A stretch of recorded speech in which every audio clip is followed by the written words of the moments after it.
하나님 말씀 보겠습니다. 하나님 말씀은 열왕기상 3장 1절에서 15절까지의 말씀입니다.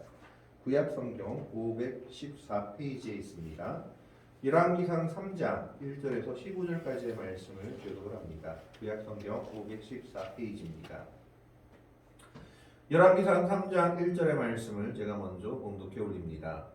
솔로몬이 애굽의 왕 바로와 더불어 혼인 관계를 맺어 그의 딸을 맞이하고 다윗성에 데려다가 두고 자기의 왕궁과 여호와의 성전과 예루살렘 주위의 성의 공사가 끝나기를 기다리니라. 그때까지 여호와의 이름을 위하여 성전을 아직 건축하지 아니하였으므로 백성들이 산당에서 제사하며 솔로몬이 여호와를 사랑하고 그의 아버지 다윗의 법도를 행하였으나 산당에서 제사하며 분향하더라. 이 왕이 제사하러 기브온으로 가니 거기는 산당이 큽니다. 솔로몬이 그 제단에 첫 번째를 드렸더니 기브온에서 밤에 여호와께서 솔로몬의 꿈에 나타나시니라. 하나님이 이르시되 내가 내게 무엇을 줄고 너는 구하라. 솔로몬이 이르되 주의 종 내 아버지 다윗이 성실과 공의와 정직한 마음으로 주와 함께 주 앞에서 행하므로 주께서 그에게 큰 은혜를 베푸셨고 주께서 또 그를 위하여 이 큰 은혜를 항상 주사 오늘과 같이 그의 자리에 앉을 아들을 그에게 주셨나이다. 나의 하나님 여호와여, 주께서 종으로 종의 아버지 다윗을 대신하여 왕이 되게 하셨사오나 종은 작은 아이라 출입할 줄을 알지 못하고 주께서 택하신 백성 가운데 있나이다. 그들은 큰 백성이라 수요가 많아서 셀 수도 없고 기록할 수도 없사오니 누가 주의 이 많은 백성을 재판할 수 있사오리이까. 듣는 마음을 종에게 주사 주의 백성을 재판하여 선악을 분별하게 하옵소서. 솔로몬이 이것을 구하되 그 말씀이 그의 마음에 드는지라. 이에 하나님이 그에게 이르시되 내가 이것을 구하도다. 자기를 위하여 장수하기를 구하지 아니하며 부도 구하지 아니하며 자기 원수의 생명을 멸하기도 구하지 아니하고 오직 송사를 듣고 분별하는 지혜를 구하였으니 내가 내 말대로 하여 백성 지혜롭고 총명한 마음을 주노니 내 앞에도 너와 같은 자가 없었거니와 내 뒤에도 너와 같은 자가 일어남이 없느니라. 내가 또 내가 구하지 아니한 부귀와 영광도 내게 주노니 내 평생에 왕들 중에 너와 같은 자가 없을 것이라. 내가 만일 내 아버지 다윗이 행한 같이 내 길로 행하며 내 법도와 명령을 지키면 내가 또 내 날을 길게 하리라. 15절의 말씀을 같이 읽습니다. 솔로몬이 깨어보니 꿈이더라. 이에 예루살렘에 이르러 여호와의 언약궤 앞에 서서 번제와 감사의 제물을 드리고 모든 신하들을 위하여 잔치하였더라. 아멘.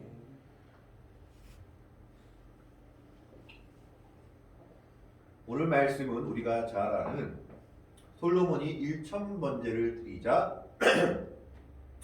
하나님이 꿈에 나타나서 그에게 무엇을 원하느냐라고 묻자 이제 우리가 흔히는 그 이전 성경까지는 지혜로운 마음, 지혜를 구했다라고 되어 있지만 개역 개정에서는 듣는 마음으로 되어 있습니다. 이제 그것을 구했다라고 하는 내용입니다. 오늘 말씀을 보면 가장 첫 번째로는 솔로몬의 연약한 모습을 1절에서 3절까지 보이고 있습니다.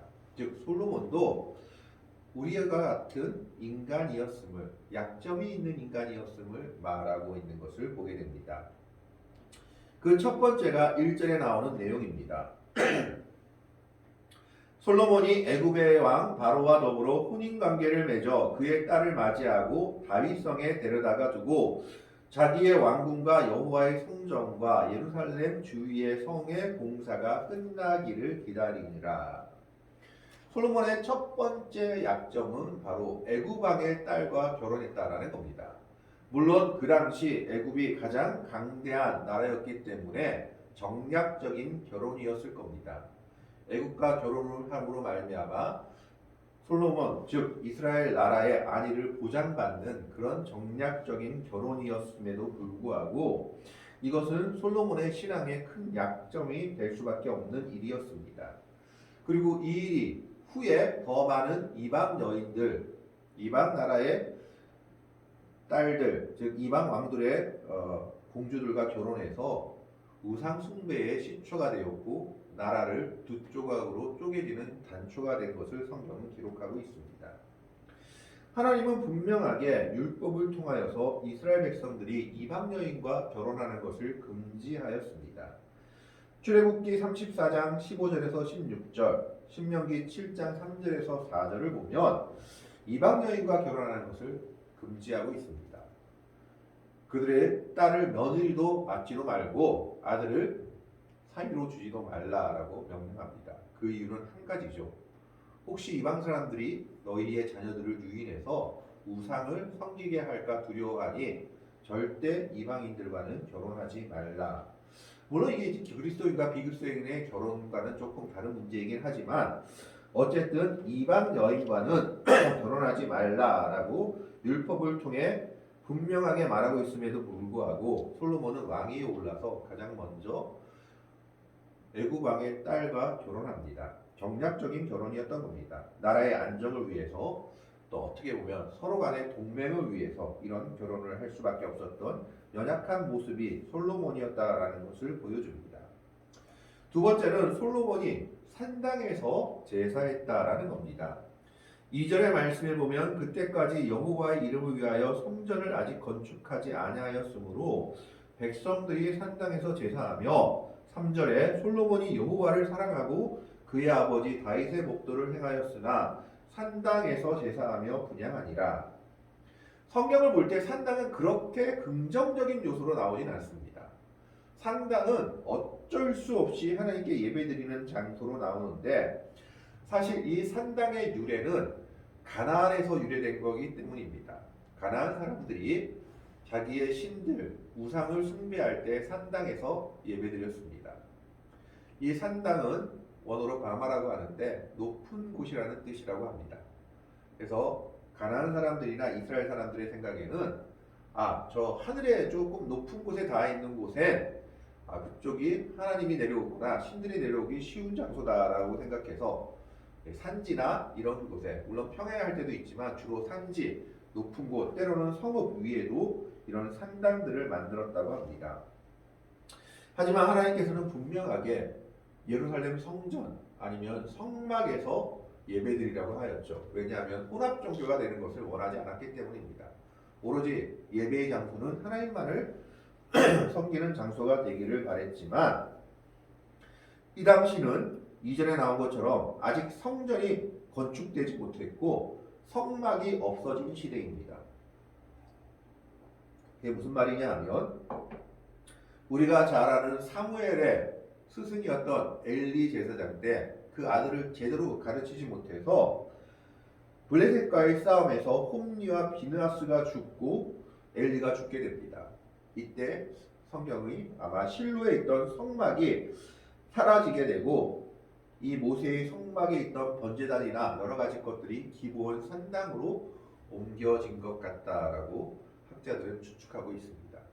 그러니까 아직 성전이 세워지지 않았고 그리고 제대로 된 성막도 없었기 때문에 백성들이 그저 자신들이 주위에 있던 산단에서 하나님께 예배드리던 시대였다라는 것입니다. 그렇기 때문에 솔로몬도 물론 여호와의 언약궤를 다윗성에 안치해놨긴 했지만 하나님께 예배드릴 장소가 마땅치 않았기 때문에 산당에 예배드리러 제사드리러 갔던 겁니다. 하지만 그것이 별로 탑탁하지는 않았던 것으로 보입니다. 그래서 3절 말씀에 보면 솔로몬이 여호와를 사랑하고 그의 아버지 다윗의 법도를 행하였으나 산당에서 제사하며 분향하더라.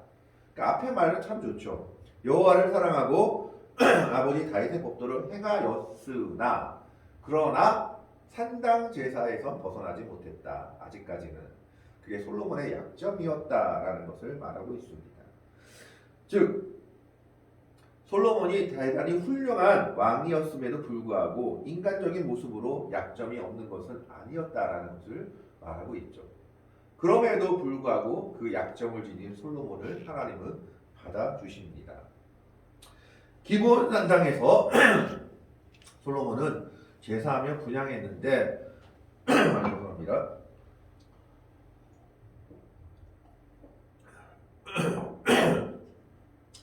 4절에 보면 솔로몬 왕이 제사하러 기브온으로 올라갔다라고 기록합니다. 이에 왕이 제사하러 기브온으로 가니 거기는 산당이 큼이라 솔로몬이 그 제단에 1,000번제를 드렸더니. 즉 솔로몬이 기브온 산당으로 간 이유는 그 산당이 커서 1,000번제를 드리기 좋아서 갔다라는 겁니다. 그래서 1,000마리의 양을 하나님께 번제로 드렸다라고 기록하고 있습니다. 이것 가지고도 많이 싸우죠. 1,000번제가 1,000마리의 양을 한꺼번에 잡은 것이냐, 아니면 1,000일 동안, 아니면 뭐 하루에 한 3번, 4번 해서 거의 1년 가까이 솔로몬 왕이 계속해서 번제를 드릴 것이냐. 이 두 가지가 충돌합니다. 그래서 1,000번제 헌금도 있기는 하지요. 1,000일이나 1년 이상 번제를 드렸다고 주장하는 사람들은 번제단이 많지 않았다라는 겁니다. 번제단이 좁은 데다가 기껏해야 번제단이라고 해봤자 성막도 그렇고 선지용도 그렇고 하나 아니면 두나 정도 있는 것에서 어떻게 한 번에 1,000번제를 드릴 수가 있느냐. 하루에 3번씩 드린다 해도 6번, 6마리 해도 1년 동안 드려야 된다라고 주장하는 사람들이 있는가 하면, 한 번에 드렸다라고 주장하는 사람들은 기브온 산당이 크고 약 1,000마리를 한꺼번에 잡은 것이지 이것이 번제를 한 번씩 드린 것을 말하지 않는다라고 주장하면서, 이 열왕기상상에 보면 5절에 기브온에서 밤에 하나님이 솔로몬의 꿈에 나타났을 때 오늘 보면 그날 밤이다라고 기록되어 있다. 그래서 1,000마리의 양을 잡은 그날 밤이다. 또 한 가지는 솔로몬이 예루살렘 성전을 짓고 드린 예물의 수를 보면 수만 마리, 수십만 마리가 됐다고 성경에 기록하고 있는데 1,000번제의 예를 따진다면 120년 동안 예배드려야 된다. 말이 안 된다라고 주장하기도 합니다. 그래서 지금은 한 번에 1,000마리의 양을 드렸다는 주장이 더 설득력을 얻고 있습니다. 한 번에 1,000마리의 양을 드렸든지 몇 년 동안 번제를 드렸든지 그것보다 더 중요한 것은 하나님께서 솔로몬의 정성을 보았다라는 겁니다. 솔로몬은 자신의 정성을 다해 하나님께 예배 드리고 제사 드리고자 했다라는 것이었습니다. 그는 이 시기가 왕으로 임직하고 나서 얼마 되지 않은 시기였습니다. 그렇다면 그가 해야 될 일이 분명히 많았을 겁니다. 외교적인 문제도 있었을 것이고 또 내정의 문제도 있었을 겁니다. 그런데 솔로몬 왕이 가장 먼저 한 것 중에 하나가 무엇이냐? 하나님 앞에 예배드리는 것이었다라는 겁니다. 하나님 앞에 제사하고 자신의 정성을 하나님께 드리기를 마다하지 않았던 것이 솔로몬의 모습이었습니다. 그렇기 때문에 이 솔로몬의 정성을 하나님이 기뻐 받으십니다. 그래서 밤에 솔로몬한테 꿈에 현몽하십니다. 5절의 말씀에 보면 기브온에서 밤에 여호와께서 솔로몬의 꿈에 나타나시니라. 하나님이 이르시되 내가 내게 무엇을 줍고 너는 구하라 라고 말합니다. 그러자 솔로몬이 대답을 하지요. 솔로몬의 대답을 보면 솔로몬의 신앙이 보여지고 솔로몬이 얼마나 하나님 앞에서 겸손한지를 말하고 있습니다. 6절의 말씀을 통틀어 보면 솔로몬은 하나님 때문에 내가 왕이 됐습니다 라고 고백합니다. 자신이 잘나서도 아니고 자신이 지혜로워서도 아니고 자신이 능력이 있어서가 아니라 하나님의 은혜 때문에 내가 왕이 되었다라는 겁니다. 이건 사실입니다. 왜냐하면 순서적으로 봐서 솔로몬은 도저히 왕이 될 수 없는 사람이었습니다. 다윗의 첫째 아들은 암놈이었지만 그의 잘못으로 인해서 압살롬에게 죽임을 당합니다. 둘째 아들은 길르암인데 이 아들은 아마 아비가일의 아들로서 아비가일의 현명한 조언을 따라서 왕위 싸움에 끼어들지 않은 것으로 보입니다. 그래서 성경에 별 기록이 없습니다. 압살롬은 반역했다가 결국 죽임을 당하게 되죠. 그리고 넷째 아들이 아도니아입니다. 아도니아는 다윗이 늙으니까 자기가 스스로 왕위에 올랐다가 솔로몬 때문에 그 왕위를 뺏기고 후에는 죽게 됩니다. 하지만 솔로몬은 어떻게 보면 이방인과 같은 존재였습니다. 햇사람 우리아의 아내였던 밧세바가 간음하고서 난 아들은 첫째 아들은 죽고 그 다음에 난 아들이 솔로몬이었기 때문에 어떤 면에서는 참 이방인과 같은 존재요. 하나님의 은혜가 아니면 왕이 될 수 없는 사람이었던 겁니다. 이것을 솔로몬은 정확히 알고 있었습니다. 그래서 하나님의 은혜로 인해서 자기가 왕이 되었다라고 말하고 있습니다. 두 번째로 그는 내가 연약한 사람임을 고백합니다. 7절의 말씀에 보면 나의 하나님 여호와여 주께서 종으로 종의 아버지 다윗을 대신하여 왕이 되게 하셨사오나 종은 작은 아이라 출입할 줄을 알지 못하고 여기서 작은 아이다라고 말하는 것은 내가 작다, 뭐 키가 작다, 힘이 없다 이런 뜻이 아니라 한 나라를 통치하는데 필요한 경험과 자질이 부족하다라는 겁니다. 이제 각 왕이 돼가지고 내가 여러 가지 일들을 처리해야 되는데 이런 능력들이 내 속에 없습니다. 부족합니다 하고 자기의 부족을 겸손하게 고백하고 있는 겁니다. 출입할 줄을 알지 못한다는 것은 백성들을 다스리는 법을 알지 못합니다 라고 얘기하고 있는 겁니다. 그래서 그가 원하는 것이 무엇이냐? 그는 세 번째로 이렇게 얘기하죠. 8절과 9절에 보면 주께서 택하신 백성 가운데 있나이다. 그들은 큰 백성이라 수요가 많아서 셀 수도 없고 기록할 수도 없사오니 9절에 누가 주의 이 많은 백성을 재판할 수 있사오리까? 여러분 사사기는요 옛날에는 판관기라기도 했습니다. 왜냐하면 이스라엘 백성들을 다스리는 사람들은 무엇을 했냐 하면 백성들의 재판을 도맡아해야 했습니다. 하나님의 율법에 따라 이스라엘 백성들의 손상가 나면 누가 옳고 누가 그르다라고 재판해 주는 것이 이스라엘 지도자의 역할이기도 했다라는 겁니다. 그것이 왕정 시대까지 오고 있습니다. 자, 그러면서 재판할 수 있으리까 하면서 듣는 마음을 종에게 주사 주의 백성을 재판하여 선악을 분별하게 하옵소서. 오늘 개역개정에는 듣는 마음을 주라고 되어 있지만 개역성경 그 이전의 성경에서는 뭐라고 되어 있냐면 지혜로운 마음, 공동번역 성경에서는 흑백을 잘 명석한 머리, 표준세 번역에서는 지혜로운 마음, 우리말 성경에서는 옳고 그름을 가려내는 마음이다. 그리고 영어 성경에서 NIV에서는 discerning heart, 이것은 분별하는 마음. 그리고 킹 제임스 성경이나 다른 성경에서는 영어를 understanding heart, 이해하는 마음. 이렇게 번역이 되어 있습니다. 여러 가지 번역이 되어 있는데 그러면 도대체 원어에서는 뭐라고 되어 있을까요? 히브리어 원어는 레브 쇼메아라고 하는데 개역 개정의 성경 말씀처럼 듣는 마음이 맞습니다. 그래서 지금 솔로몬이 구한 것은 지혜로운 마음이다라고 말하는데 그것보다는 잘 듣는 마음을 구했다라는 겁니다. 재판하기 위해서 이스라엘 백성들을 다스리기 위해서는 왕으로서 가장 첫 번째 해야 될 것이 잘 들을 수 있어야 한다라는 겁니다. 잘 들어야지만 분별할 수 있고 옳고 그름을 가려낼 수 있기 때문입니다.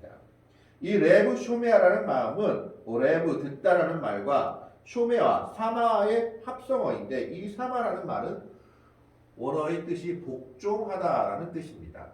그래서 루터는 이것을 뭐라고 얘기했느냐? 순종하는 마음이다라고 번역하기도 했습니다. 즉 하나님의 말을 잘 듣고 순종하는 것이 지혜다라는 겁니다. 그래서 이 듣는 마음이라는 것은 두 가지 의미로 해석됩니다. 백성들의 말을 잘 듣고 그리고 분별해야 되고 하나님의 음성도 잘 듣고 분별해야 된다. 이것이 지혜다라는 것을 말하고 있습니다. 솔로몬은 이것을 원했던 겁니다. 오늘날 많은 백성을 다스리는 자들, 위에 있는 자들, 위에 있다고 말하면 좀 이상하겠지만 하나님께서 자리에 앉히신 자들에게 가장 필요한 것이 바로 이 마음입니다. 듣는 마음. 백성들의 소리를 잘 들어야 되고 그들의 아픔을 잘 들어야 되고 목사는 교회 성도들의 소리를 잘 들어야 됩니다. 그것이 없는 순간 나라는 혼란스러워지고 잘못된 길로 나아갈 수밖에 없다라는 겁니다. 솔로몬은 이것을 정확히 알았기 때문에 듣는 마음을 달라라고 얘기합니다. 잘 들어야지만 제대로 재판할 수 있기 때문입니다. 무엇이 옳고 그른지 선악을 분별하기 위해서는 듣는 귀가 먼저 열려야 한다라는 것을 말하고 있습니다. 그래서 듣는 마음을 종에게 주사 주의 백성을 재판하여 선악을 분별하게 하옵소서. 잘 들어가지고 무엇이 옳고 그른지를 알고 내가 잘 판단하고 이것을 행할 수 있도록 하나님 나에게 이런 마음을 주십시오라고 구하고 있는 겁니다. 어떻게 보면 참 대단한 마음입니다. 왕으로서 다른 것을 구할 수도 있었음에도 불구하고 그는 하나님을 위하여 자신의 나라의 백성들을 위하여 내가 왕으로서 가장 필요한 것은 듣는 마음이다라고 생각한 겁니다. 그래서 이 듣는 마음이 내 안에 있게 하시고 이 듣는 마음을 가지고 내가 백성들을 재판할 때 어떻게 보면 실패하지 않고 어떻게 보면 잘못되지 않고 선악을 분별하여 올바른 길을 가게 해달라고 하나님께 간구하고 있는 겁니다. 그래서 이 뒤에 성경의 말씀에 보면 우리가 잘 아는 말씀 하나가 나옵니다. 창기 두 여인이 누가 자기 아이냐라고 싸울 때 솔로몬이 칼로 가지고 반으로 나누자. 그러니까 한 여인이 주십시오. 그냥 저 여인에게 내 아이를 주십시오라고 얘기하니까 이 여자가 어머니다. 그 아이를 그 어머니에게 주라라고 말합니다. 이때 결론이 어떻게 되냐면 28절 3장 28절에 온 이스라엘 왕이 심리하여 판결함을 듣고 왕을 두려워하였으니 이는 하나님의 지혜가 그의 속에 있어 판결함을 봄이더라. 하나님께서 이 말을 들으시고 듣는 마음을 그에게 허락하셔서 하나님의 지혜가 왕의 속에 있게 한 것을 모든 백성들이 알게 된 겁니다. 솔로몬이 이것을 구하자 하나님은 흡족해 합니다. 10절 말씀에 보면 솔로몬이 이것을 구하매 그 말씀이 주의 마음에 든지라. 하나님의 마음에 합당한 기도였던 겁니다. 그러면서 하나님께서 이렇게 얘기하십니다. 11절에 이에 하나님이 그에게 이르시되 내가 이것을 구하도다. 자기를 위하여 장수하기를 구하지 아니하며 부도 구하지 아니하며 자기 원수의 생명을 멸하기도 구하지 아니하고 오직 송사를 듣고 분별하는 지혜를 구하였으니. 이것은 역으로 말하면 보통의 왕들이나 보통의 사람들이었으면 무엇을 구했다라는 겁니다. 나 좀 잘 살게 해주십시오. 오래 살게 해주십시오. 장수를 구하거나 아니면 나 좀 잘 살게 해주십시오. 부를 구했거나 아니면 내가 미워하는 사람 좀 죽게 해주십시오. 자기 원수의 생명 없애달라고 구했을 것이다. 보통은 그랬을 것이다. 근데 너는 이런 것들 다 제껴두고 무엇을 구했느냐? 지혜를 구하였구나. 듣는 마음을 구하였구나. 이것이 내 마음에 합당하다라고 얘기하고 있는 겁니다. 그러면서 하나님께서 이렇게 응답하십니다. 12절의 말씀에 보면 내가 내 말대로 하여 내게 지혜롭고 총명한 마음을 주노니 내 앞에도 너와 같은 자가 없었거니와 내 뒤에도 너와 같은 자가 일어남이 없으리라. 듣는 마음이 지혜로운 마음이다라는 것을 말하고 있죠. 그 지혜로운 마음을 주셨는데 그 지혜가 얼마나 큰 지혜를 주셨느냐. 그 앞에도 그 후에도 너 같은 지혜로운 사람은 없을 것이다. 이것은 조금 거꾸로 말하면 너같이 백성의 말에 귀를 기울이는 왕은 앞으로도 없을 것이다. 듣는 마음은 잘 없을 것이다 라고 말하고 있는 겁니다. 들어야 됩니다. 우리는 서로의 음성을 들어야 되고 서로의 마음을 들어야 되고 서로의 말을 들어야 합니다. 이것이 지혜라는 것을 솔로몬이 말하고 있습니다. 그런데 더 놀라운 것은 13절의 말씀입니다. 내가 구하지 아니한 부귀와 영광도 내게 주노니 내 평생의 왕들 중에 너와 같은 자가 없을 것이라. 솔로몬이 하나님의 마음에 합한 기도를 하자 하나님께서는 그가 구하지 아니한 부와 영광도 그에게 허락하십니다. 그래서 그 후에 보면 솔로몬 시대 때 은이 돌같이 흔하게 되었다라고 성경이 기록하고 있는 말씀을 봅니다. 그는 오로지 하나님의 마음에 합한 듣는 마음을 구하였습니다. 그 듣는 마음을 구한 이유는 뭡니까? 이 백성을 잘 재판하여 선악을 분별할 수 있게 하옵소서. 하나님의 백성을 위한다는 것은 결국 이 하나님의 백성은 하나님의 것이기 때문에 하나님을 위한다는 말이 됩니다. 하나님의 것을 먼저 구하자 하나님께서는 그 외의 것도 허락하신 겁니다.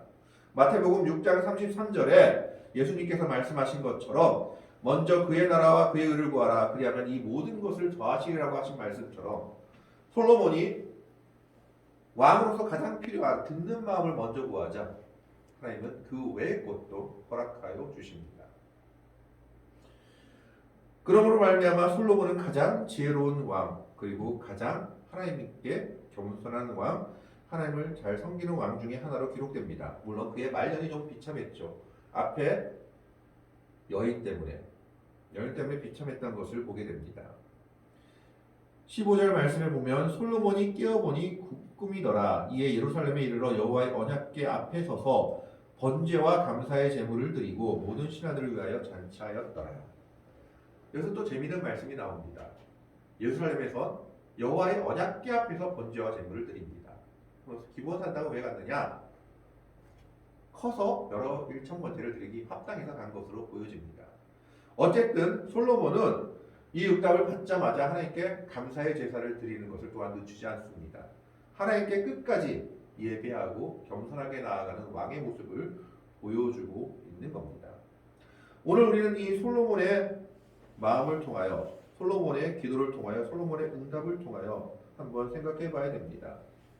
하나님은 솔로몬에게 그냥 나타나신 것이 아니라 솔로몬이 자신의 정성을 다해 1000번제를 끝마쳤을 때 나타나셨습니다. 우리도 우리의 마음을 다해 하나님 앞에 기도하며 하나님의 은혜를 간구해야 합니다. 그 과정이 없고 하나님을 만날 수 없다라는 겁니다. 그리고 하나님께서 솔로몬에게 나타나셨을 때 솔로몬은 다른 것을 보통 세상 사람들이 구하는 부, 영광, 원수, 생명을 구한 것이 아니라 자기의 백성들을 잘 다스릴 지혜, 즉 듣는 마음을 구했습니다. 우리에게도 서로 듣는 마음이 있어야 됩니다. 서로의 소리를, 하나님의 소리를 잘 듣고 그 소리에 순종하며 그 소리를 이해하며 나아갈 때 하나님의 은혜가 우리에게 더해질 것이다 라는 겁니다. 솔로몬이 듣는 마음 지혜를 먼저 구했을 때 하나님은 그가 구하지 아니한 영광과 부도 허락하시며 그에게 주셨습니다. 하나님께 헌신하며 하나님의 일을 먼저 구하며 나아간다면 하나님은 그 외의 것도 하나님의 백성들의 삶에 더해주시는 분임을 솔로몬의 인생을 통해서 말하고 있습니다. 물론 우리의 삶 속에 우리가 먼저 기도해야 될 것들이 많습니다. 물질의 문제도 기도해야 되고 자녀의 문제도 기도해야 되고 내 삶에 놓여진 여러 가지 어려운 문제들도 기도해야 됩니다. 그러나 그 전에 먼저 우리가 하나님 앞에 기도하고 원해야 될 것은 하나님의 나라의 일입니다. 하나님의 나라의 일을 먼저 생각하며 하나님의 나라의 일을 기도하며 하나님의 나라의 일을 구하며 나아가는 백성들이 되어야 됩니다. 그리고 하나님의 음성을 잘 듣는 마음, 잘 듣는 귀가 있어야 되며 그 말에 순종하는 믿음의 태도가 있어야 합니다. 바로 그런 마음으로 나아갈 때 오늘 솔로몬에게서 하나님이 더해주신 것처럼 그의 의를 먼저 구하는 그의 나라와 의를 먼저 구하는 주의 백성들에게 하나님의 놀라운 은혜가 더해질 것입니다. 오늘 솔로몬이 다른 것을 구한 것이 아니라 듣는 마음, 지혜를 먼저 구한 것처럼 하나님 앞에 먼저 듣는 마음을 가지고 그의 나라와 그의 의를 먼저 구하며 나아갈 때 주께서 그 모든 것을 더하시는 귀한 은혜와 역사를 맛볼 수 있는 믿음의 백성들이 될 수 있기를 주님의 이름으로 간절히 축원합니다. 아멘. 기도하겠습니다. 하나님, 오늘은 솔로몬을 봅니다. 하나님께서 솔로몬에게 나타나서